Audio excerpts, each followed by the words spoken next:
welcome to IMHO, the film edition. Now 2020 was a hard year for everybody, but it was definitely a hard year for the film industry. A lot of productions got shut down, a lot of new projects got delayed or placed on the back burner. Don't know if we'll see them or not. 2020 was a good year for the camera industry. A lot of great cameras were released last year. The Canon R5, Canon R6, the Sony a7S III, the Sony FX6, the 12K monster from Blackmagic, the Canon C100, the Red Komodo, just to name a few. Now, whenever you have all these new cameras coming out, what happens to the older cameras? Are they still viable in this year? Well, the camera I want to talk about is the Canon C100 Mark II. Let's get ready to rumble! So I want to talk about what's good about this camera, some of the things that can be improved, who this camera is for, and whether or not this camera is still relevant in 2021. Now, the Canon C100 Mark II was released in December of 2014. That makes it just a little over 6 years old. Now, you can buy it brand new for $5,500. In 2021, you can buy it brand new for about half that at $2,700. The Canon C100 Mark II is an entry-level cinema camera that provides everything you need all in one body for a professional project. So this camera has the same 4K sensor that you'll find in the C500, but it takes that 4K signal and it downsizes it to 1080. Like all recent Canon products, it includes the dual pixel autofocus, but in the C100, you'll find it only in the center of the frame. And this camera will also give you Canon's color science, which is still regarded as the best in the business. I mean, I personally know plenty of people who will use their footage right out of the camera with very minimal color correction or color grading. Now, it comes with a flip out monitor that allows you access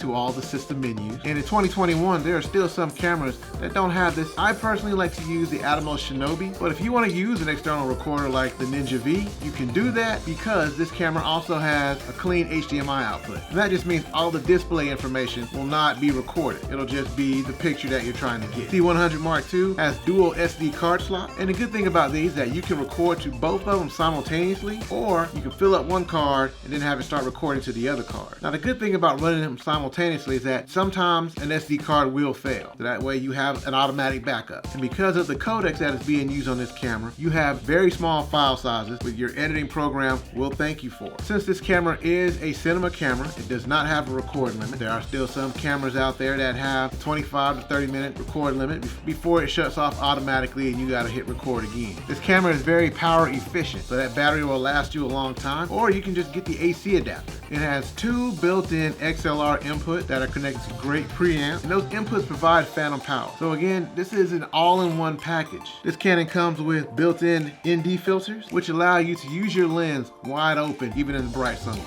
Now, the filters are activated by just using the thumb wheel on the side, which to me is a lot simpler than finding the right size filter and screwing it on the different size lens, because then you have to mess with step-up ring, and I've had plenty of those get stuck on the camera, and it's a pain to remove those. But on the C100 Mark II, you flip the wheel. There's 3 different settings. You flip the wheel until you get the one you want or until it turns itself off. The camera includes all of your normal cinematography tools, vector scope, waveform monitors, zebras. And what's the old saying? Perception is reality. Well, this camera looks like a real cinema camera versus a DSLR or a mirrorless camera. I will agree that in 2021 there are some DSLRs and some mirrorless cameras that actually function better than the C100 Mark II. But if you try to take those cameras onto a professional shoot, the person in charge may think you're coming to take pictures instead of shoot video. So again, perception is reality. This camera includes a ton of buttons. I personally like the tactile feel of buttons. All of these buttons can be assigned for whatever function you want it to be. Sure, out of the box, each button has its own function, but you can assign those to whatever you want it to be. This camera comes with an EF mount, so you get a wide variety of lenses to work with. And the EF mount is compatible with all full frame and EFS lenses, whether they're vintage lenses or the latest lens to be released. Another point in its favor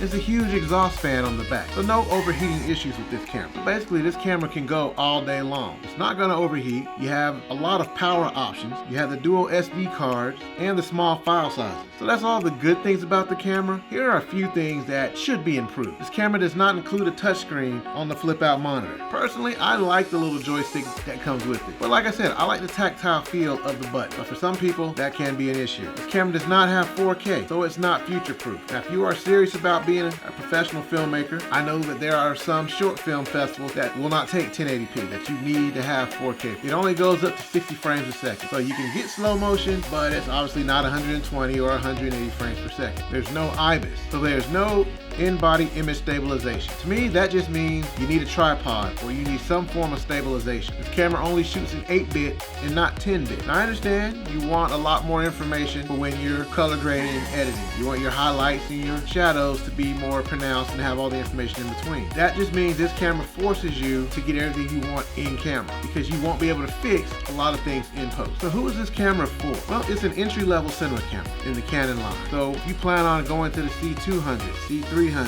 C500, then this is a good camera to get started out on. This camera is for short filmmakers. It's for those who want to use the run and gun method. YouTubers can use this. Who is this camera not for? If you have any projects that need more than 1080, then this camera is not for you. Now you can use it on YouTube. You can, because again, it is a C500 sensor that's downgraded from 4K to 1080. So you can render your project in 4K and upload it to YouTube, and no one can really tell the difference because of the YouTube compression. But again, if you have a project that needs 4K, this camera is not for you. If you need 120 frames per second or more, this camera is not for you. If you want to do a lot of handheld and you don't want to use a gimbal or any form of stabilizer, and if you don't have a lens with stabilization, then this camera would not be for you. If you just really want a touch screen, this camera is not for you. But this camera does offer you a lot of options that are not available on a mirrorless or a DSLR without an additional purchase. But the question of the hour is this Canon C100 MK II still relevant in 2021? The answer for me is a resounding yes. Now, I will tell you that I bought my camera used for about $1,500, which is a fantastic deal. But would I go out and spend $2,700 on it brand new? Yes, I would. When you look at the other cameras in the price point, they still don't offer you everything that this camera offers you right out of the box. Well, thank you for joining me for this video on my new channel. If there are any questions, please put them in the comments below. I like to respond to everything. If you could, please hit that subscribe button for future content. If you got any value out of this, please hit that like button. And again, thank you for spending this time with me, and I hope you have a great day.